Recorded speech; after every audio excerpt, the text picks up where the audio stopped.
Welcome, everyone, to a podcast that I haven't told yet. I guess we're just going to call it Meeting Sarah. Are you getting to know Sarah? Hello. So, my love, Yes. you're here in the U.S. again. I am. I've been here since April, and I'm loving it. And I don't want it to end. Unfortunately, it's June, and that means it's getting closer to the end. coming down to the final days of me being here. Now, if people are wondering why you can't stay, it's because she has a visa that only allows her to stay for 3 months at a time. Yeah. And even if we were to get married right in here, right now, she'd still have to leave.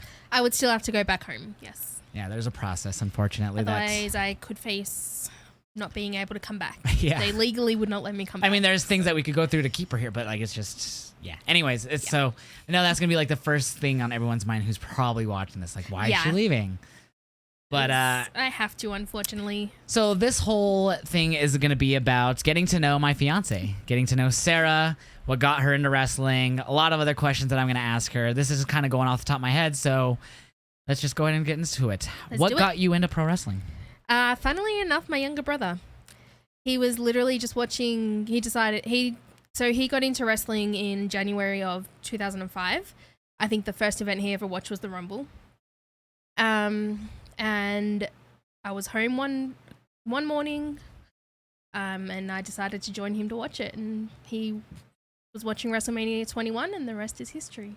So what about that show made you want to watch more of it? Like, just in general, give it more like a watch. Honestly, just the fighting. Like, I don't know how to explain it. I just liked watching fights. It was entertaining. It was entertaining, yes. It was. So what do you remember about your first wrestling show that you watched, WrestleMania 21? Like, what sticks out? I remember the one thing that really sticks out is not having any idea how big of a name Hulk Hogan was. Oh, that's right. He makes the appearance with Eugene. To save Eugene. And my brother started freaking out, and he calls my dad's not that into wrestling. Like, he knows of it. He watched bits and pieces when he was growing up, but not a follower now. Called my dad in, and he started freaking out. Called my stepmom in, That's so funny. Who wouldn't know the first thing about today's wrestling. And she was like, oh my God. And I'm just like, this is an old guy. Like, who is this? Now, of course, he transcended I pro know wrestling. I know who he is, and I understand now back then why it was such a big deal for him to be back. Yeah, what year was that again? 2005. 2005. Wow. So even in 2005, to get people who didn't watch wrestling on the regular, like your parents. Like my dad, like he was like, oh my God. And even my stepmom was like, oh my God, he has changed. Like he's bold. Older. He's actually, like, it's funny because he's built. For us, like for me, I grew up watching in the 90s. So like, even then I thought he was old. Yeah. So like to hear that, to say people like, 8 years, however long later, ever since I was like had the memories of like seeing Hogan, like, damn, he's old. And then seeing people like hearing people like 2005, like, man, wow, he's really aged. Like, damn, he's always looked old to me. Like, even back in the 80s, he was losing his hair. So even when he was in his late 30s or whatever it was, mid 30s, he was balding. Yeah, that is definitely just the one thing that sticks out about that event is I had no idea what the name Hulk Hogan meant to wrestling. Wow, that's crazy. Now I do. So who's your favorite wrestler? Let's get that out. Rey Mysterio. So did you fall in love with him at WrestleMania 21? Yep. So his match with Eddie Guerrero, yes. So what do you remember most about that match? Besides that fact that he won? I think what drew me into that match was Rey's style. Luchador style? Like just the whole lucha thing about it, the way he could easily move, the flips he did, just everything about Rey captivated me in that match. Yeah, here in the U.S., he's definitely the most prolific luchador ever. Oh, yeah. Like, I'm sure in Mexico there's others I can't think off the top of my head. I'm sorry, I don't know a lot of. But once the names come to me, like once people tell me, like, oh yeah. Of course, this person. But like Rey Mysterio. He was just fun to watch. I couldn't tell you the first time I really saw him. Like, I remember obviously when he came into WWE in 2002 or something. Mm-hmm. But like, I couldn't really tell you the first time I saw him. I know it was when he was in WCW because he was there when I was very young, and I mainly watched Raw, but we would flip back and forth. Like, so Raw commercial, okay, WCW. Yeah. Because they usually weren't at the same commercials. Usually they'd usually be one be on one. And so I knew him from that, and we would see WCW pay-per-views, but I was really young, so I don't have the best memories of those. Mm-hmm. But I know we watched him. So I know I saw him when I was very young. I just couldn't tell you what it was. But like the one that really sticks out was when he fought Chavo. Yes. 2000 when he debuted, and then he jumped off the cage later that night in the main event. Yeah. But Yeah, no, he's definitely like I remember when he debuted. Like I was giddy. I was like what 11 years old, so I was giddy when they were like Rey Mysterio coming to SmackDown. I was like lost my mind. Like no way. I'd heard of wrestlers because my brother had watched it, so I'd catch glimpses of the weekly shows that he watched, and I knew of people's names. I knew of Triple H. I knew of Shawn Michaels. I knew of Randy Orton, but for some reason, Ray was the person that just drew me in and made me want to come back and watch more and more and more. Yeah, because like you even have on that card Shawn Michaels versus Kurt Angle, like, yep. And that's my favorite, obviously. Shawn. But you said that you knew him already, kind of at the time. I already knew of him. There was a whole heap of wrestlers' names, like not even some from WWE. Like I knew of AJ Styles, I knew of Petey Williams. So even before you got into like pro wrestling in general, you knew who those guys were. Yeah, and I can't tell you how I'd heard of them, but when like my brother started getting really into wrestling, I was like, oh, that's this person and that's that person. And he's like, how do you know? And that's I'm like, crazy. I couldn't tell you. I do not remember how I came to know AJ Styles and Petey Williams, but they're two names that I really first started knowing. WWE is what you first was like, okay, I really want to watch this. Yep. So how did you get into TNA Impact? Well, TNA was not always broadcasted in Australia. So that is why I didn't really... So when I started getting into wrestling, of course, like I was like researching it and I was on a dirt sheet site, which I don't think is around now. It's called Pro Wrestling Scoops. I think that's still around, actually. Is it? That's sure. Crazy. So me and my brother would always read that. We were always checking those sites, like every day. And then there was mentions of TNA in there. Mm-hmm. And I was like, oh, that sounds cool. But there was no way I didn't know a way for me to watch it back then. Really? And then Australia got a deal at about 2007 or 8, I want to say. Was that a deal? Was that before Hogan and Bischoff were there, or was that after? I don't remember. That was before. So they came in. We got the deal before that happened. Yeah, because I think that debuted that version of TNA when they moved to Mondays for a bit. That was around 2010. Yeah, because it was when Brett returned, and that was like, yeah. So that's why I was going to point. So like, yeah, I think it was there actually. Started watching it. So right before that. So you were still still in a good part of it, like, because it. Yeah. A lot, depending on who you talk to, that era is either. I mean, I think it would be more, at least this nowadays, because it's nostalgic to be like that era. It was really great. Is. But like there was AJ, like you said, they brought in Bischoff and Hogan. That was later on. Samoa Joe, you know. Well, Joe was there. So my first glimpse of Impact, real quick, or TNA, was when it was on. I want to say sports, on a channel. I want to say Sportsnet. I couldn't tell you if that was right or wrong. But it was on some type of channel. I'd get home from school. It was on in the afternoon. And it was like, they had like a ticker at the bottom and like a timer for the matches. It was really different. Never really got into it. I remember like for a bit, I kind of put it on after school, but I never like got sucked into it. Yeah. But that was my first. But I didn't really start paying attention until I'd say around the time you're talking about. Yeah. Like, so we heard Australia got a deal. I think it was on the Main Event channel. I'm not exactly sure where it was shown, but it was shown. Watched an episode and just like WWE, I was captivated. So go ahead, sorry. And then the rest is history. I still enjoy watching Impact. So who initially from Impact did you enjoy right away? Like, was there anyone that stuck out like Rey Mysterio to you, or? Well, obviously I already knew of AJ. So him being there was a big deal was a big factor in me watching. Yeah. He was there. I wanted to watch him. But there were two other people who really drew me in when they debuted, and that was Generation Me, also now known as the Young Bucks. So do you know when they debuted? Like, could you like an idea? It was around 2010. I feel like it was before that for some reason, but you're probably right. I'm pretty sure it was around 2010. I can't tell you like exact dates or anything, but I'm pretty sure it was around. I was watching TNA like before they debuted, so I was a fan of like Motor City Machine Guns. But then Generation Me appeared, and I was like, these guys kind of cute. I want to keep watching them. For some reason, I feel like I saw an episode with them, and like I was at the time they kind of had Hardy inspired gear. Yes. So when they began, even when they were wrestling for Ring of Honor and things like that, they were always Hardy inspired.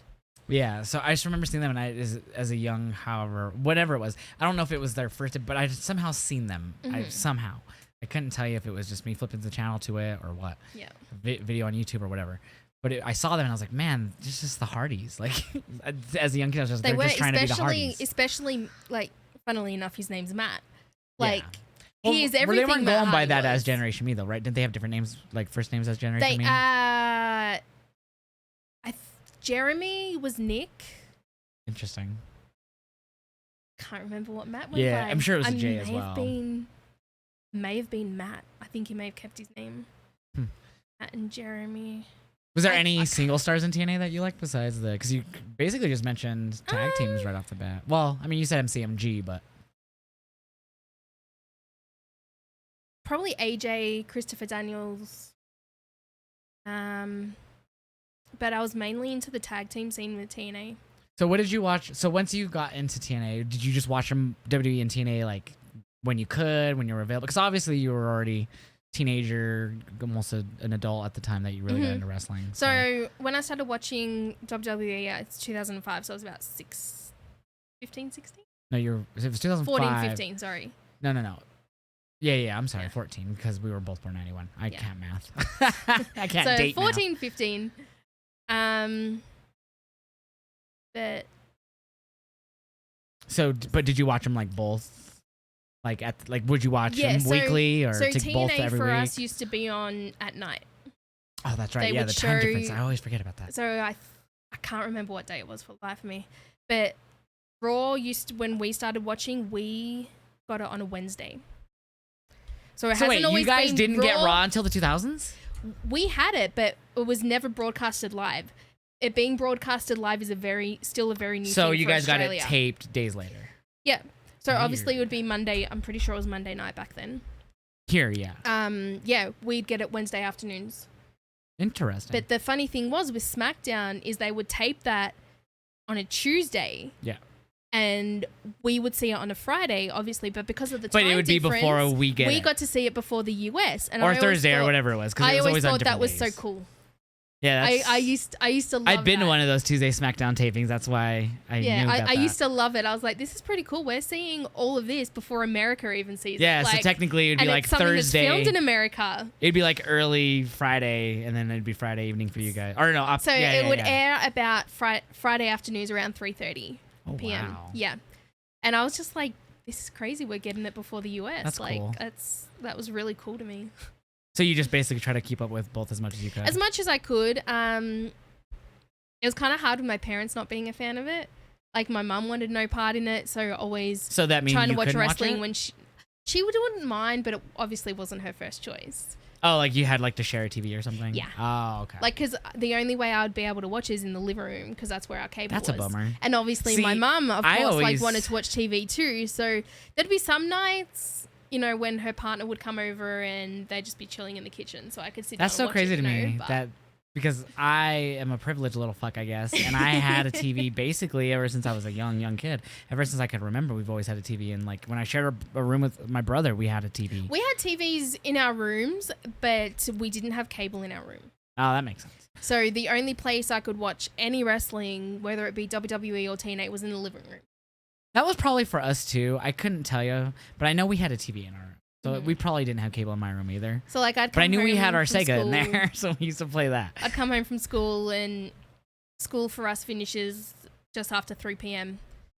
And I'd literally, on Wednesdays, as soon as I got home, it would be Raw. That is so cool. That's such a weird date to think of that Raw would air, though.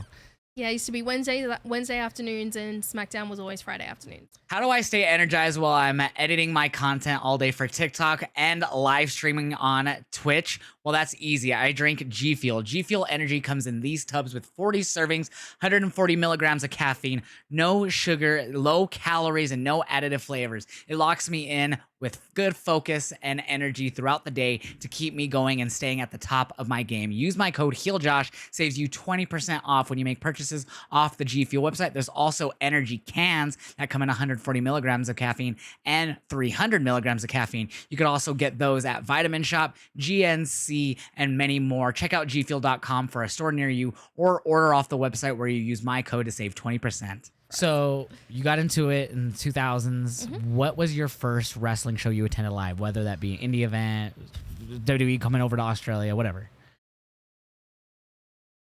If you can remember.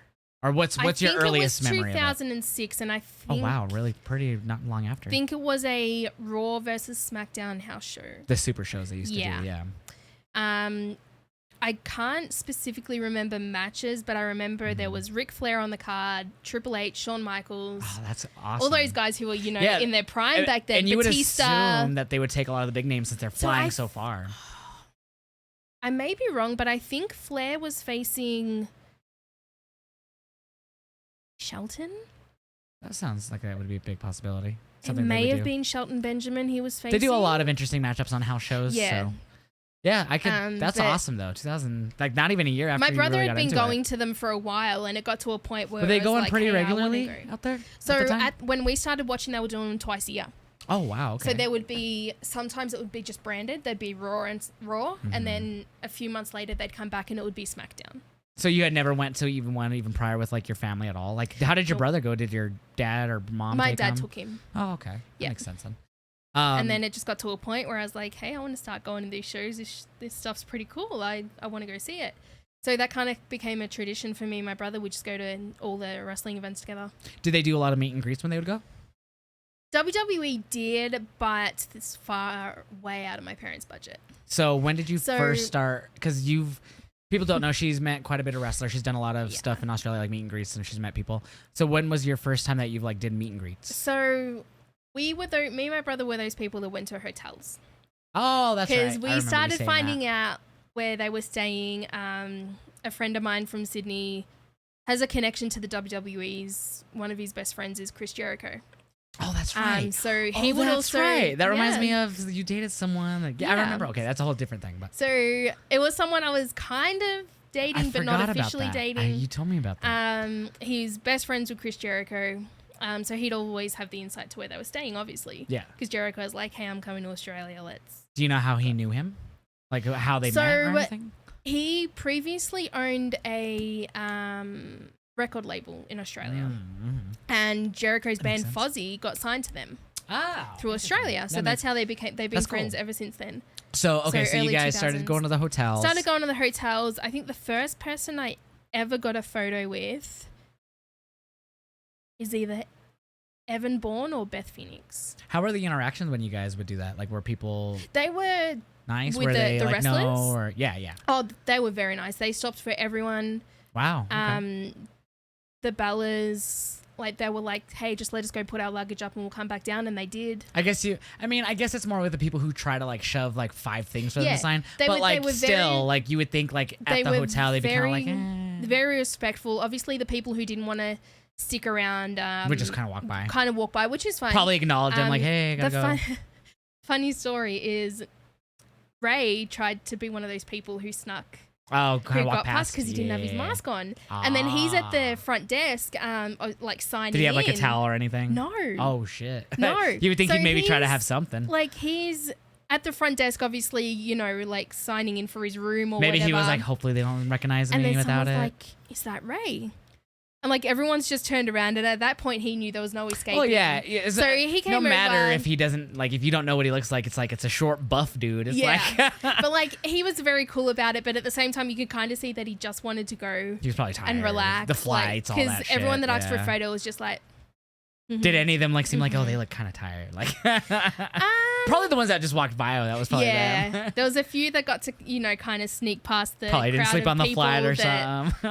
Well, yeah, I know what the flight's like. That's crazy that you guys would just do that. I would be nervous that they would I don't want to. But then again, I've already experienced that, and they're at least once, and they were very nice about it. It was Matt Cardona at Mania this year, and he was just like, sorry, no photos. I was like, hey, don't worry. He's like, oh. They were very cool. There was people that didn't want to stop for photos, but they were very, very polite. Like they'd shake hands, they'd say hey, and then just he acknowledged my question and stuff. And I asked. I didn't just try to do it. You know? They weren't rude to anyone that I can remember seeing. And we did that for a few years. That's interesting. And the hotel didn't try to stop anyone. Like the people working there? No, they kind of expected it. So they had a little rope. I guess that makes sense. They had ropes set up. I guess maybe more in the U.S. that would be a thing since they're here all the time compared to going to different countries. But my friend used to be the person that went to the airport, and I was just like, how many wrestlers do you think you met doing just that? Because you've done meet and greets as well.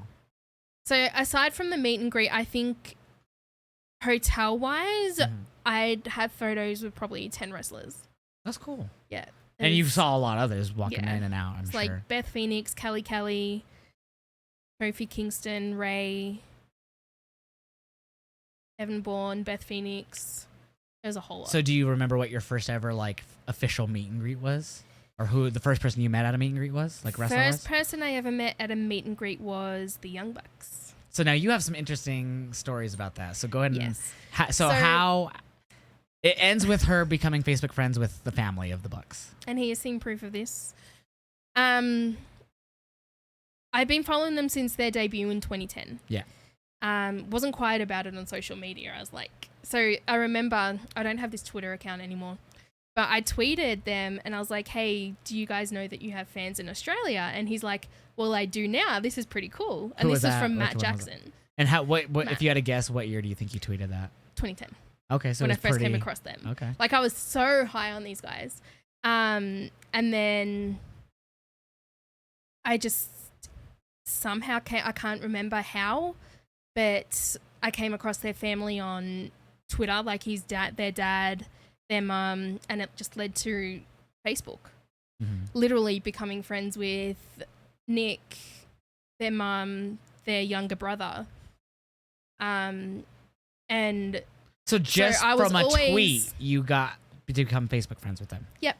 So if I'm not wrong, I think his mum had seen those tweets and was like, hey, that's pretty cool. Oh, you think that like mentioned like, hey, you guys see these? Having fans in Australia. So they got signed in... can't remember what year I met them. I think it was around 2018. They got signed for Tommy Dreamer's House show, of Hardcore. House of Hardcore, that came to Australia. Yeah. They only went to Sydney. And you made that show. And I live in Melbourne.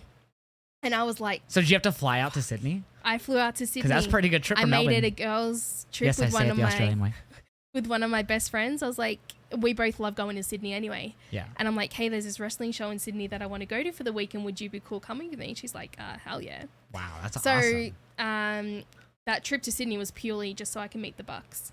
So did you attend the show as well? Attended the show. Yeah. We had third row seats, and the Bucks obviously were the biggest line for the meet and greet. Yeah. So we got there, and as the line's getting closer, like, you know, they're kind of peeking around to like see how long it is. And Matt locks eyes with me and he's like, oh no, she's here. Didn't you? I thought you said you were not too far down the line, were you? We weren't too far. But at that point when he looked, like, you could obviously tell that it was me. Yeah. And like he just locked eyes with me and he's just like, oh no, here she is. Because they knew that I was coming to the show. Yeah. They knew. So at that point you'd already been friends with them on social media for that's nearly nuts. 10 years. Got to the front of the line, and you know, obviously with these things you pay for merch and things like that. Yeah. And like I had my money out, and the merch guy went to take it, and Nick's like, no. He's like, this is all on the house for her. Yeah. That's like, he's crazy. Like, she supported us for a while. We'll pay for everything. She actually brought the shirt that she got signed. She actually tried to give it to me, like legit. I think it was on my birthday. Yeah. She was like, I was like, oh, I want this. He's like, can I have it? I was like, yeah. I was just being joking. I would want one of my own. I didn't want hers. I was just joking because I love the Bucks. And she was like, no, yeah, like dead fucking serious. She wasn't even like joking. No, like the joking serious. You can ask B more. She was like, he was here that day no, too. have it. I was like, no, I'm kidding. It was a joke. It was a joke. Yeah, and she's like, no, she goes, I'm not joking. I was like, dude, and I threw it at her. Yeah. But anyways, so she has that autograph shirt from that. They got signed to they got signed to an Australian promotion called World Series Wrestling. And I went to that again, and it was the same deal. He's like, everything's on the house. He's like, and that's the second meet and greet with them. Yeah. He's like, we don't sign shirts, but if you want this sign, we'll sign it for you. Okay. I wonder why at the time they weren't signing shirts. That's interesting. I don't know, but they didn't do it. Little everything else, obviously at those shows, you pay. Yeah. Obviously, because they're on the shows to make a little bit of money. Because let's face it, they don't make a lot on the indie scene. Yeah. Well, when they got there, they probably had to make a decent amount to make that type of trip. To make it back. So, yeah, and he was like, it was the same deal. Nick was like, no, everything's on us. That's nuts. Don't even worry about it. So her birthday was May 13th, and she was here for it. She came in April, and she's been here since. So she was here for her birthday, and she's going through her Facebook like, oh, it's a happy birthday on her birthday.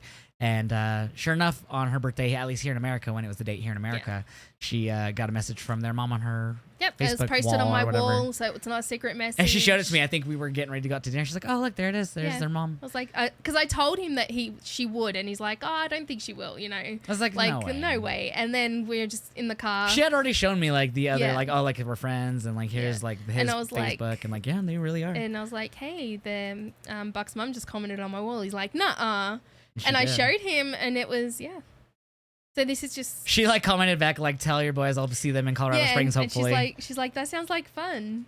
Yeah. She's like, "I'm excited for you." We're hoping somehow, some way they do a Bucks meet and greet. Back to House of Hardcore for a second. When I first met them, took the photos and everything, I had somewhat of a decent chat with them. And then as I'm walking away, like Nick stops me and he's like, "Make sure you send those photos to my mum and dad because they want to see them." Aww. And I was like, "Yeah, I will." That's crazy. That is nuts. So how many wrestlers, like who else have you met besides the Bucks then? So after that, so they're your first meet and greet besides the hotels. Bucks, Cody, Brian Cage, Flip Gordon, Jordan Grace, Marty Skrull.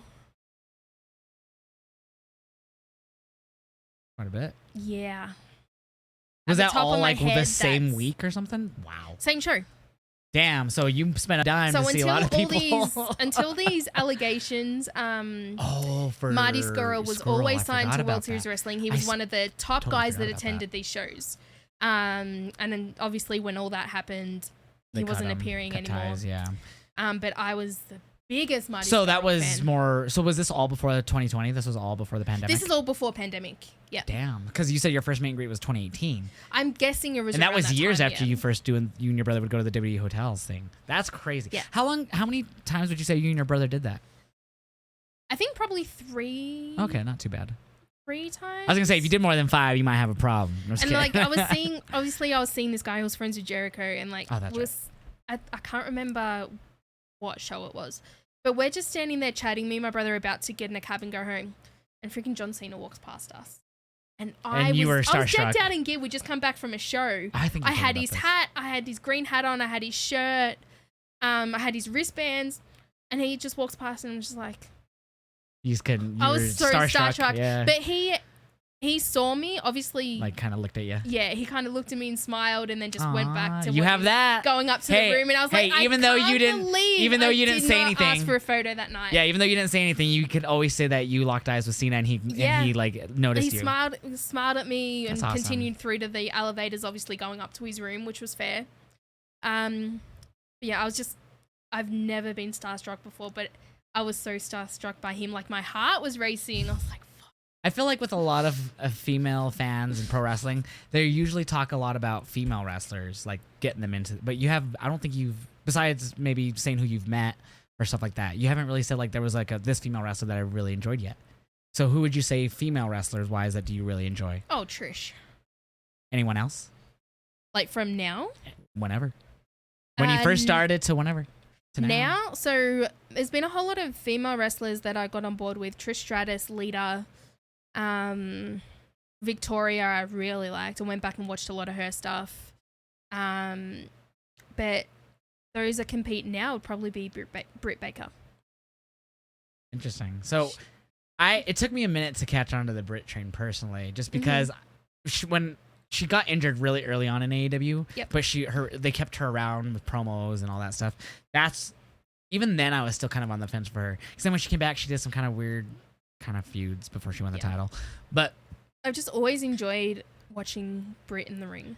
So a lot of people will say that women wrestling really turned the corner with like AJ and like Caitlyn and Paige and Emma. But did any of them? Are you interested in any of the early like women's revolution? I was never a huge fan of AJ. I just couldn't get on board with her. Did you watch any NXT around that time when the probably. women's kind of were really getting picked up there? Like early 2014, not religiously, no. Maybe earlier than that. But like talking like women's revolution, it'd definitely be obviously Natty, the Bellas. Yeah, I would say those Natty came in at three. that time where it was still the divas, but they kind of Yeah. got a little bit more in ring. I don't know. There was times where they felt like they got a little bit more in ring respect, but that was still like because it wasn't until like an episode of Raw or something where it was like a fucking really short women's match that led to the hashtag divas just like give divas a chance. Give divas a chance. But like I felt like the early part of that was like AJ, Caitlyn, Paige, Emma. Emma was a comedy gimmick at least on the main roster, but in NXT she was really burning it down. But like you wouldn't really say none of them stood out to you for the most part. Honestly, not really. Because it's interesting now because a lot of I respect women what wrestling. AJ obviously what AJ did and continues to do for women's wrestling, but I just could never get on board and say, Holy hey, spider. I'm a fan of her. Oh, 1 second. Can you please kill that? I really don't like spiders. Want to support your favorite WWE superstar and myself all at the same time? Well, if you purchase stuff off of WWE Shop, use my WWE Shop affiliate link. That's www.www.shop.io/6EYP5Q. Using that link when you purchase anything off of WWE Shop will kick money back my way and help support my content and the future of my content. So make sure you guys use that link when you make your WWE Shop purchases to support me and your favorite superstars. He's big and black. I just saw that out of the corner. Oh, it looks like it's got claws. Ah, hi. He sees me, he turned and saw me. This fucking thing just turned. He was like, huh. I don't Hey, like keep spiders. crawling, buddy. Keep crawling. You're in my home, dog. I don't have. I was spraying it wouldn't do. I can run. Need a smack.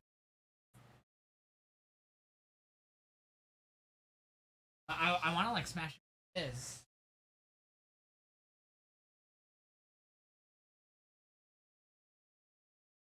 Wait, no.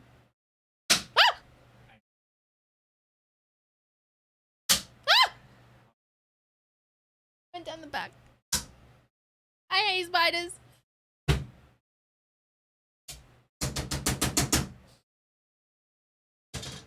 And get it. Sleeping with one eye open.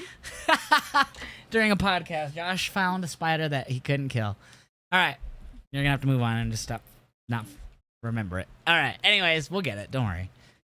I hope. It was a pretty big spider. It was one of the... I'm pretty good about getting them pretty quick, but that one was like I swung and he like jumped like down. Anyways, that'll be an interesting part of the podcast. So back on female wrestlers. So now modern day female wrestling is considered really more popular than it's ever been. Who stands out, would you say, modern day wrestling in every company right now, like that you haven't talked about yet? Impact right now, Deonna Purrazzo. I love Deonna. Yeah. AEW stand out. I don't like. Obviously, I like Britt and I love Jamie, but I don't think there's anyone on that roster that like stands out from everyone else. I feel like it's in its best for AEW right now. I think it's in its best spot it's ever been. If we had to like name someone, I think it would be Tony. Yeah, Tony and Jamie have really had the best matches. Like besides like Sheeta, Riho, I really love them, but like those two, they've had like 3 or 4 matches now on AEW TV, and they're always so really good. Obviously, very the last one matches. being because she's injured, it wasn't really anything special, so they just had her like just get beat Jamie. down. But those two stand out so far with having the best like. But like Britt early on in AEW was at least promo wise carrying it. I feel like she's not like the best in ring yet, but she's like she's really good. I just feel like there's times where like she just doesn't mix well with some others. Like I don't know. Like her matches with Rosa were good. I don't know what it is. Like sometimes I like her and sometimes I just feel like she gets pushed down my throat a little bit. I can see that. But I can see that. I've seen other people say that, but I enjoy watching her very much. So how about any other type of modern day tag teams that you're willing to? Obviously the Young Bucks are still your favorite. Young Bucks, now we've got LWO, who obviously contains my all-time favorite wrestler, Rey Mysterio. And still Motor City Machine Guns was still kicking butt. Yeah, they just won this past Thursday. Yeah. But is there like anyone new that you're like that besides the same people that you're like that are still going, that just anyone that's debuted within the last 5 years or so or 6 years that you've really gotten into? Tag team wise? Or anything, really. But yeah, tag team, because it's the ones I was bringing up first. Probably the Prophet. Really? Mm-hmm. You wouldn't say Usos? Oh. Why not? I love the Usos. Always been an Uso fan. They are the best tag team in the world. I don't know. To me, there's just some magic with Street Profits. I feel the opposite, but to each their own on that. Like, I feel like Profits are good. They just don't have the magic that Usos have. Yeah. But they're actual brothers too, so yeah. that might help a lot that they've known each other for life. Fair, but yeah, I've always enjoyed watching Street Profits. And Usos are definitely all time top 5 tags, but I think just like speaking recently, I've enjoyed watching the Profits. All right, so now I'm gonna ask you certain favorite things, like when it comes to like pay-per-views and stuff or whatever. Okay. It's just you don't have to do long-winded answers if you don't want to. You can if you want to explain yourself. What's your favorite pay-per-view like that you've ever watched? PLE, whatever. WrestleMania 21.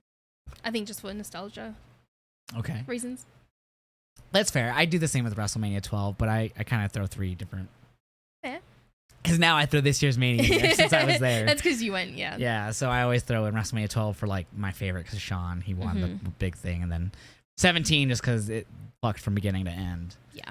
And then 39 because I was there. But yeah, I would say 21's really solid. I mean, the first, which is ironic because I went to the second Goes Hollywood. Yes. So that's kind of funny since we're engaged. And but, who would be your favorite manager of all time? Favorite manager? Question. I would have to say Paul Heyman. I mean, he's been doing it for a minute. Yeah. So I just think he's very quick on the mic. I love his facial expression. He's very good. I love the contrast that how he is with Brock to where he has confidence, but with Roman, he's scared shitless. He's a very scared little child. Yeah. Yes. I loved that. Because he doesn't want to I immediately Roman. noticed that like 2 months into his run with Roman, I was like, he's walking on eggshells around Roman, but with Brock, it was like, out. yeah. Like, he's like, no one can hurt me. I got the beast right here. To yeah. So me. the fact, and then he also managed in the 80s in WCW and he Paulie Dangerously. I just That's think what he's started, him being there and getting fired from there is what made him go over in ECW and do what he did there. Top of the game and is definitely Hall of Famer. He is. He's a man of many hats. So obviously we already know your favorite tag team. We know your favorite women wrestler, your favorite male wrestler. Yeah. What would be your favorite belt design? Any company? Oh, John Cena's spinner belt. Oh, God, it's one of my least favorites. I love it. It's one of the more unique ones ever, though. I fell in love with it. I don't know if it's because it was different, if it was the fact that Cena was holding it at the time. I don't know. But probably a combination. Since it debuted, that's been my number one, and there's been no belt since that has replaced that for me. Then what do you think of the new belts from recent then? Because we just got a new belt tonight the one after we got SmackDown. tonight was freaking gorgeous. Yeah, freaking it's gold. the same big logo, but with gold and a black WWE logo. But it was still very nice. It was very, very cool. I liked it. So you still wouldn't say like that, or the new World Heavyweight title wouldn't compete with your love for that belt? So it would definitely be Cena's spinner belt, the belt Seth has. Well, what about what about the big gold when you first started watching, the one that Ray won? Oh, that was cool. So would you put that above the current one? I don't think I would. It'd Really? be just below it. What makes you? I know it's kind of just I'm just curious. What do you like a little bit more about the modern day one? Honestly, I like that it's got the WWE logo in the middle of it.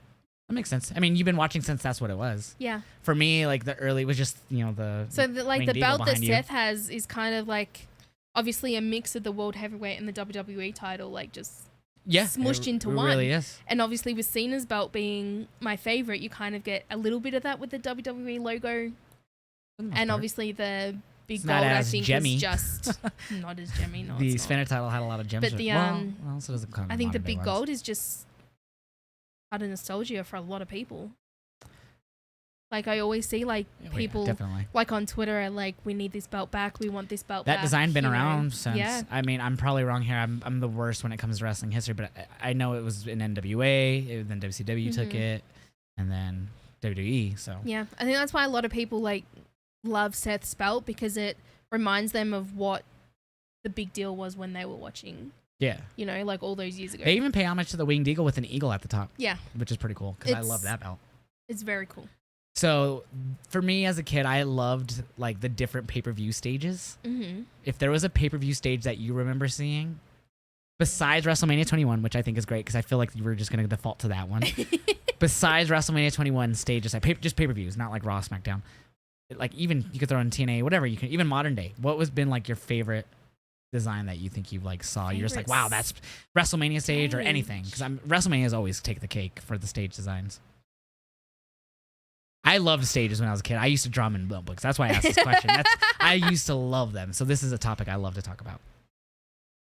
Honestly, one of my all-time favorites and it's not something like overly extravagant, but to me it looked a little bit different, was New Year's Revolution. I think it was 2006. You talk about that one quite a bit. When the McMahons, I think this is when they were like, I can't remember. I lost the words for what they were trying to... I'll look it up very quickly here. Like... It was pretty much during McMahon takeover. Like Stephanie's relationship with Triple H hadn't quite been revealed yet, but everyone knew they were together. I do want to see. I will throw up an image of the stage here because I do want to see this. It wasn't anything extravagant. Oh, okay, but here it is. Talking about like stages, that is one stage that just always pops into my mind.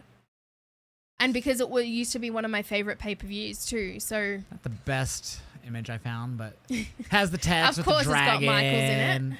I didn't even notice that actually. Has the text with the dragon, yeah. So it is pretty cool. Honestly, though, I wouldn't say for me personally. This is just me. It's one of the less unique ones. It was different at the time just because it wasn't like a big screen and all. Yeah, it wasn't anything like exaggerate. Overdone. It wasn't anything extravagant. I just thought it was cool. That's fair enough. I obviously usually default to WrestleMania 17. I don't know what about that one is. I feel like I drew that one the most as a kid. Mm-hmm. And I always loved everyone, like any stage. Like I loved the fist, but like pay-per-view wise, WrestleMania 17 for some reason stands out the most to me. I know a lot of people modern day will say 33, and this year's was fucking great. I think this year's was my favorite in a long time. Like I liked 38s, but it was still kind of just like, I mean, it had the star, which was neat, but yeah. I don't know.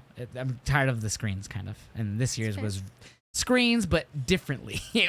They did the actual around the pay-per-view theme, which was good. It wasn't just like WrestleMania. Yeah. It had more to it this year. It was a lot more fancier. Which is why people liked WrestleMania 33, because it didn't just say it had the whole theme park vibe.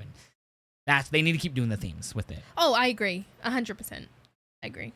So you're going to your first American pro wrestling show, like as in here in America. Yes. So it's going to be AEW Dynamite. We're going to Dynamite, June 7th. It's coming up. So as of right now, actually, we could look up the Rampage results because it should be ending right now, and they should be announcing more matches for so I actually have the Colorado show that we're going to. But as of right now, they did announce on Wednesday for Dynamite that we are going to be at least for sure be seeing Swerve versus OC and Starks versus Jay White. Yes. Which are two huge matches. They've been building these two up for a little bit. So I'm sure they're probably doing it. There's still matches going on, I think. Yeah, but they usually don't tweet them out. They usually just do them during the show. But I'm sure that right now. But those two matches, at least those two, which one? I mean, obviously, I think you don't think any of those are going to suck, at least those two. But which one do you think is going to be the one that you most look forward to, at least out of those two right now? Swerve and OC. Because I really, really think that Swerve's going to take the belt from OC. I could see that happening. I thought it was happening at the pay-per-view with the Battle Royal.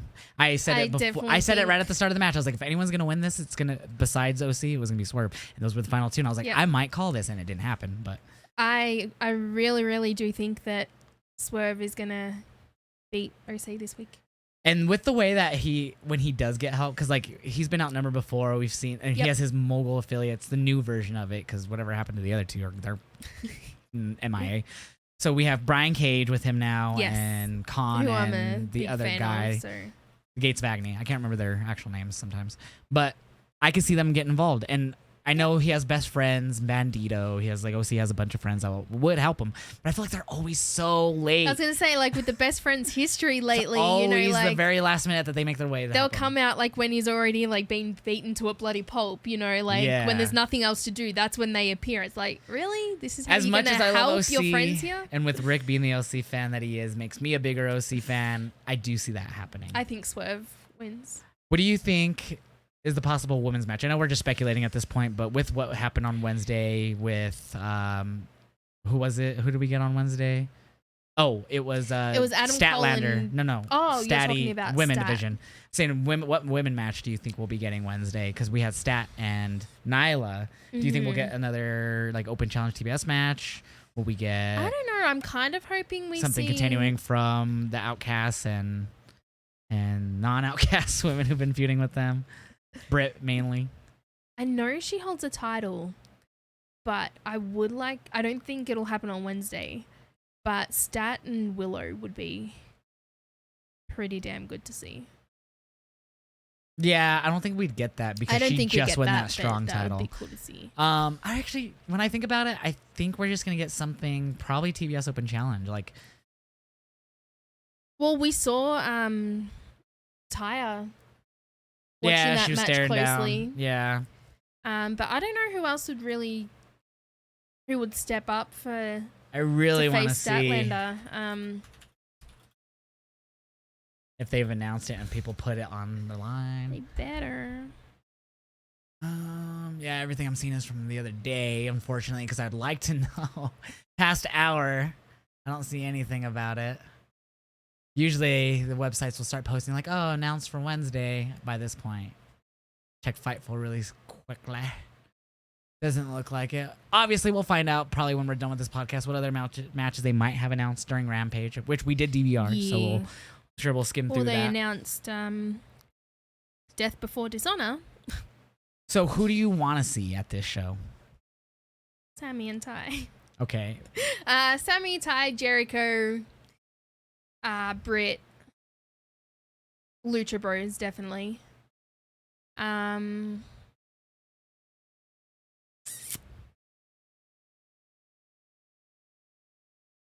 are the ones that mainly you the want. main people I want.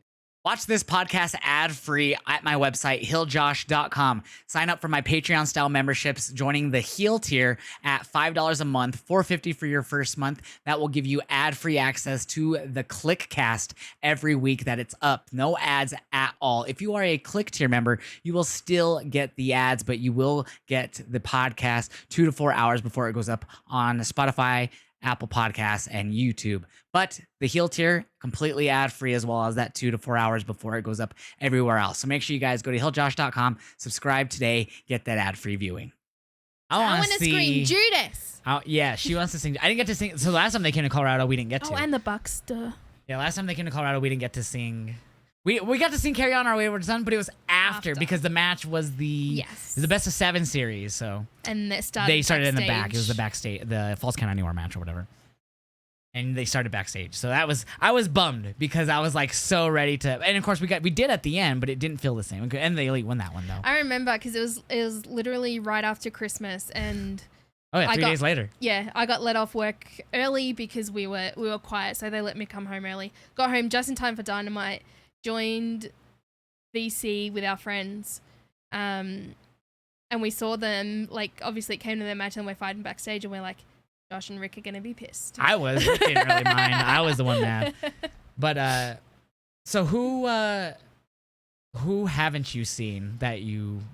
Sammy and Ty, obviously. Sammy and Ty. That you're hoping to see. I had the opportunity to see them in February, but things didn't line up. They had to cancel their trip or whatever. So Sammy and Ty, I've seen the Lucha Bros before. I've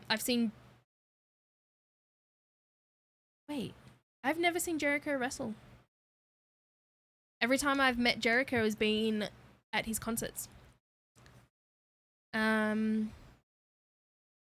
Interesting. I would be surprised if he wrestles on Wednesday. I mean, they're going to film a Rampage, but they don't do dark anymore, so I don't even think they're doing anything before. I think we just show up an hour before, and then they might do like a dark match or something. So it's funny because he's... I'm not sure how it works now that they don't have that anymore. And when I found out we were going to Dynamite, I looked up Fozzie's schedule. And I think the tour finishes late this weekend or something. And they're not coming to Colorado. Lame Fozzie. But I was like, well, that could be a good thing. Because if he's touring, obviously he won't be at Dynamite. But I don't if know. He's not he had touring, the match at the pay-per-view. He had the match this past Wednesday. Mm-hmm. I don't think he's scheduled for the house shows this weekend. No, I don't think he does house shows. Because they're doing one right now in Mississippi. Yes. Or it probably could be over by now. It's already really late there. But I don't know. I'm hoping he's there just because I know how much you want to be able to see him live and sing the song. I just want to sing his song. Personally, I mean, there's really no one that, besides Jay White, which we're obviously already confirmed to sing. Oh, yeah, we'll see Jay White. I mean, I've seen Willow. She was in a dark, I think because that was when Dark and Dark Elevation were still things, so they filmed Dark Elevation that night. I think so I saw a lot. Like I saw Athena, Willow, quite a bit. I couldn't tell you them all. I missed House of Black, so I'm hoping to see them this Wednesday. Actually, I think for me, just seeing Toni Storm would be cool, obviously, because she's Australian. I didn't see her as well, so yeah, I'd like to see and Toni. she's the champ now, so I definitely think we see her. Yep, that's who I'd like to see. I'm bummed we won't see Jamie. Like I'm so nervous. excited. I'm nervous. For It's just going to be a backstage segment with the Outsider or Outcast. Excuse me. Probably because we got. Like, they were like, oh, Jamie will appear on Rampage in December in Denver. And it was, like, we never saw her. It was just some type of thing they filmed backstage interview. Or whatever. Yeah. Which was a bummer. And, because they announced it to the crowd that she was going to be on Rampage. And, or, like, no, it was like when I think Excalibur was running down, like, they were showing the photos on the screen. What was going to go down. And so we were able to react to it. And that's what, like, we're going to hear from Jamie Hayter on Rampage. And it showed up on the screen. We're like, And the only segment we did get was Moxley and I think he was still feuding with Hangman at the time. I believe so. But yeah, so I'm excited. I mean, we're gonna get Rampage and Dynamite. So I don't know if we get dark matches. I'm curious how the new schedule goes. We'll find out. No idea. We'll find out when we're there. But I'm excited. So your first AEW it's my show. First American event. Yeah, like attending. Yeah. I'm excited. Me too. It's gonna be fun. Well, is there? I'm trying to think if there's any other questions I want to ask you before we wrap this up, because I know there was. Oh, I looked up this and I remember. What is your thoughts on the return of CM Punk right now? So obviously the brawl out, as it's now known as by the hardcore wrestling fans, happened. Who knows what's true and what's not? I'm actually all for him coming back because he draws money. Yeah. His name is a big money maker, regardless of what he's done backstage, the fights he's been in, like his whole attitude. I think he draws and he'll be great for ratings. So I really think. The rumors are that they're doing kind of like a soft brand split. Yes. If that's the case, where they're literally creating Collision just so Punk sticks around, what do you think? Is that a healthy idea? I originally, like, before Collision was even like official. Like, before, it was just, like, a supposed rumor. Like, I had read that they were literally creating rosters. Those who want to work with Punk and those who want nothing to do with him. Yeah, that was the rumors, yeah. Yeah. And I was like, damn, this guy's really created that much heat that there are wrestlers who are putting up their hand and saying, I don't want to be anywhere near this guy. It's crazy. Yeah, because at the same time, like, I understand where they're coming from because they obviously don't want to get, like, drawn into his political side of things, you know. But at the same time, I'm like, you guys are professionals. Mm-hmm. You know, like I know Britt and Thunder Rosa have their issues, but Britt said on All Access, like, she'll happily fight Rosa over and over and over again if it's what's good for the company. And I think it would seem to be more than just Britt because supposedly there was a meeting with women in Thunder Rosa. Women's locker room in AEW that don't want to work with Thunder. But I think it just, honestly, I think the brand split is kind of stupid. If it's not, if they don't make it into a storyline thing, and if it's truly a thing where they're, like, just gonna, I don't know, because I find it funny, like, obviously guys are gonna want, there was talk to, like, on the times they want to put Punk on Dynamite, that'll be the week that either the Elite won't be on or will be on Collision. And I love the Elite. Obviously, I love the Bucks. I love Omega, but guys are professional people. You know, like, just because he's there, there's no saying that you guys have to cross paths. You know, like, you can have a locker room down there, he can have one down there. You know, like, you don't have to see each other. It's just funny to me, and I think to a lot of people, that a guy who was considered sometimes not easy to work with some people because, you know, he just clash heads with people because they had different outlooks or whatever. See. Or just they didn't get along in the past, because it even dates back to WWE. I think I don't know about his time in ROH. I don't know much if he had issues there with anyone, but because I didn't watch, so I couldn't tell you. I didn't know what's going on then. But WWE, he came in. People said that he was already pretty headstrong, like dead set on certain ways, or like I don't know. Like it took a while before he was like, okay, I'm gonna try. But I think like when it comes to the whole wrestling aspect with Punk, you need to kind of. And I know it's hard for a lot of people to do, but kind of put aside like everything that happened with the brawl and all that, and just look at the money he can make, the audience he brings in. I think he sees that. I think he sees that for sure. And he's still, in my opinion, is still very good in the ring. It's funny because, and I'm sure a lot of people who are listening already know this, but I liked Punk not only until he cut when he cut the pipe bomb. That's when I was like, okay, this guy's over with me. I already. Yeah. Like, I didn't hate him. I just wasn't like, oh, yeah, I want CM Punk to win. I want him to win. I never was like that. If he was in a match, I enjoyed it, but I was never like, woo, go Punk. Like, yeah. If he had a match, I watched it because I thought it was going to be pretty solid, but I never was like, yeah, I need him to do this. Like, I need him to win. I want him to do this. Never took much notice of Punk in WWE. Obviously, I knew who he was. I thought he was good. He was already, he had world heavyweight title. He was good. I was just never he'd been champion on board before with him, until like, saying I was a CM Punk fan. Yeah, that pipe bomb was like, but that's yes. also because, like, he feuded with Ray and at that time, I wasn't watching as much. But I will say, for some reason, I enjoyed the Straight Edge Society very much. I remember watching on that time, and I thought it was interesting when Serena Deeb cut her hair, but I never really was like, oh, I love this group. Like, I love them, and then they started feuding with Ray, and I was like, no, I hate you guys now. Like, I thought Punk was good. I never, like, kind of like The Miz. Like, I know I did a TikTok video in the past. That was part of this subathon I did, like, in the past about Miz being the best heel. It was part of this, like, punishment thing I had to do, which I think he is a great heel, but not the best. But with CM Punk, I didn't really acknowledge that I thought he was, like, anything special until that. And I was like, okay, I always knew he was good on the mic, but, like, holy fuck. And I didn't watch as much at that time. So, like, yeah, that drew me in. And then the whole story was really good about him leaving. And that was actually, like, basically pretty real. And, you know. And then, like, I think just his whole comeback alone just shows how, well, I don't know how true now, but how respected he was. Like, when he first made his return to AEW and, you know, like, just... You could tell that this was someone that the fans loved. And I'm sure the Bucks and Omega will still say they respect his body of work. Oh, fuck yeah. Just maybe not the person himself. Yeah. But also I see that as, to me, I think they're two different people. There's CM Punk that you get in the ring, and then there's Phil Brooks backstage who creates all this drama for himself. That's interesting because I feel everyone else in it. I feel people have said he's similar to Brett, as in he lives CM Punk. He could, but I don't know, like, I don't think... Probably not true for... It's not true for all people, and you'll understand why. I don't think what people do outside of the ring should affect their on-screen. I disagree. But that's just me. When it comes to a name we won't say... That's what I mean. That's why I said doesn't apply to everybody. Because there is obviously a line. Yeah.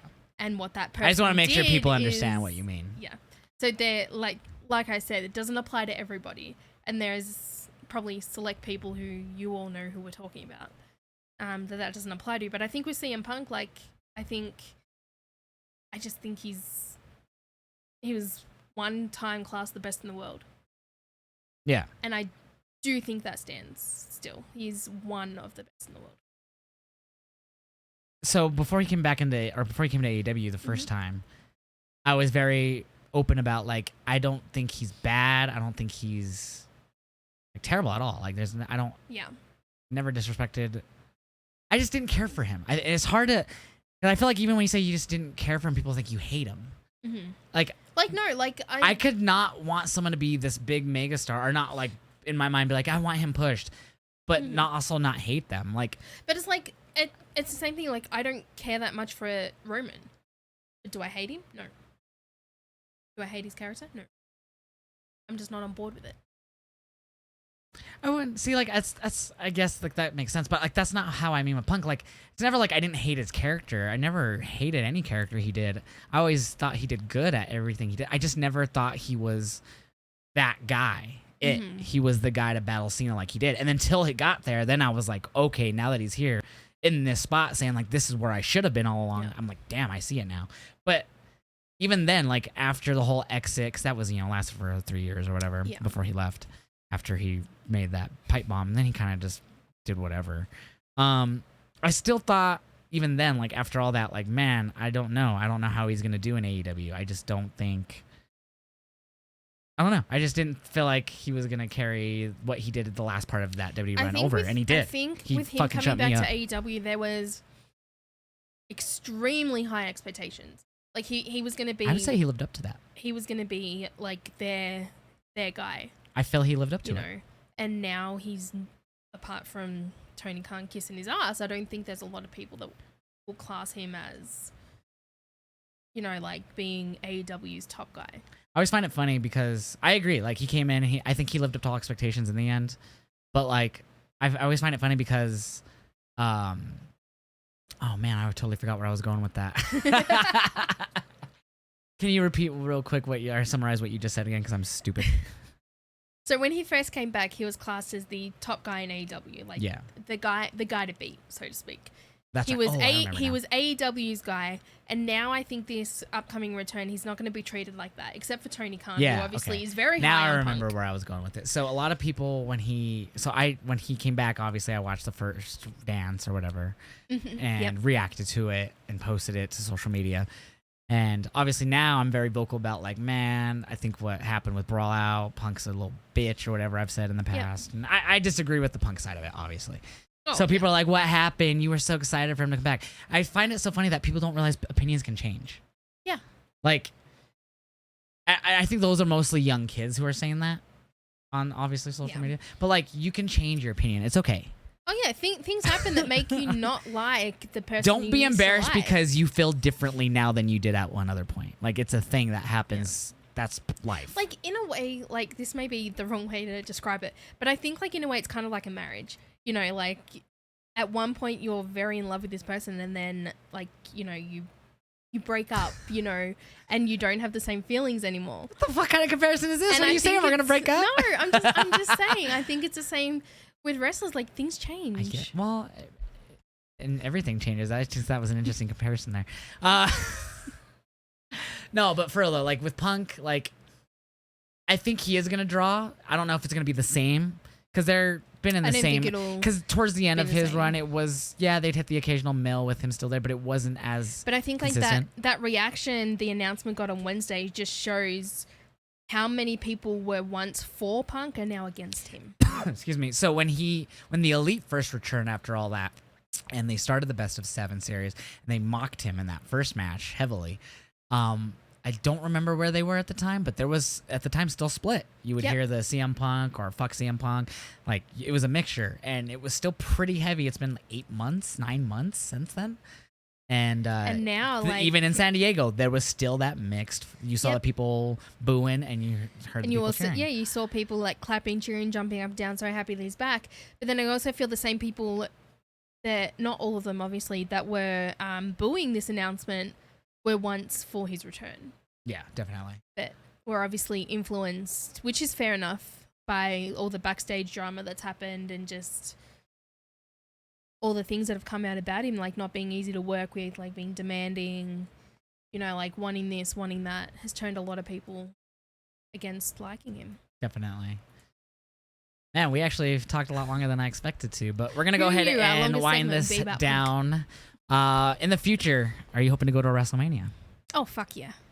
So hopefully, I know that the Kliq wants to go to next year's, which is all of our friends. And I've said this to Josh, and I said this to B-More, as it's going to be in his area, that I am right now ruling WrestleMania next year out for me, just financially. She wants to rather move here first before she goes to a Mania. And save money because that's what you want to do more. And like I said, I think I said this during the subathon when you were doing taking a shower or something. For my first Mania, like you did, I want to do everything, and obviously that comes with money.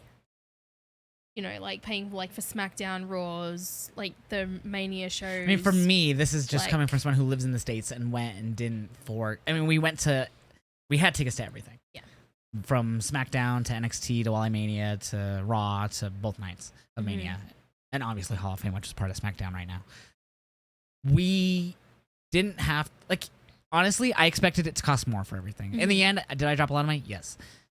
But it was way less than I expected. Yeah, and that's why I want to move here first, because I feel like it would be somewhat cheaper for me in a way to be living here than rather having to pay for flights to like potentially here and then like you and me fly to wherever. I will say though, I did find a way to kind of frugal it. I didn't really like do like a hotel. Like I frugaled my ass for this. Like I McFoleyed my way there.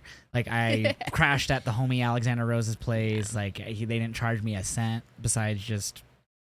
I mean, I still bought like tickets to the SmackDown Hall of Fame, like so I paid back in some ways, obviously, and I paid for a lot of our Ubers and whatnot to get around. Obviously, just for like the obvious reason, I would like to attend my first WrestleMania with my brother as well. That's what I always thought. And then when the opportunity came, I mean, like if the opportunity came, like if someone were to be like, well, yeah, hey, I will pay for you to go to Mania, I'm not going to say no. Well, it wasn't. But at the same time, like if I'm planning it out by myself. I think in many ways, it was funded by the community, but yes. Yeah. No, like, so yeah, obviously, like, this is my job. So yeah, it was funded by the Kliq community. Yes. It wasn't like, oh, I worked at a job and this is work to me. So in my mind, I earned the money and obviously I fundraised all that fun stuff, but I entertained as well to get, hell yeah, to get of course. That. So yeah, I frugaled my ass way to get there. I didn't, in a way, I feel like I kind of paid the price for that because Alex lives not super close. I don't want to dox him, so I'm not gonna say exactly where. He lives here, but he doesn't live like 20 minutes away from the arenas. We had relatively close. Depending on traffic, it usually took 45 minutes to an hour, depending on the day. But yeah, no. So like I did pay like a ton for Ubers. Oh, obviously we did. I didn't pay for every Uber. He did. And then like there's obviously that aspect as well, like travel to the shows, like obviously back. It's just So just financially right now, it's just not. Like looking but I'm just saying into the future, it's not something. Like for me, it was a homie that was like, if I get tickets, would you go? And he did, and that's what happened. And stuck to my word. I was like, yeah, I'll go. And I paid him back, obviously. Yeah. But just saying, never say never. You never know. You might end up being there next year. But how about do you want to say anything else, like where people can follow you, or anything else you want to talk about, or? Anything coming up that you want to talk about? All my socials are Hill Queen. It's either Hill Queen 13 or Hill Queen 135. But that's. We'll put her link tree in the bio. Yeah, you can click the link tree. Because this is gonna be. If you're watching on HillJosh.com, it'll be in the description. If you're watching on YouTube, it'll be in the description down below. Or if you're listening via audio, I'm sure we'll have it in whatever description you're listening, Spotify. Or if you already follow me somewhere, whether it be Instagram, TikTok, I have my link tree in those bios, so you can go there and follow me everywhere else. She also has an exclusive fan page you can check out. Yes. So that's there as well. She has regular content going up, But guys, don't forget to follow me everywhere. We're going to go ahead and wind this down. Expect more podcasts to come here on HillJosh.com, YouTube.com/HillJosh, Spotify, Apple Podcasts, everywhere. And we'll catch you next time. Bye. Bye. That was fun.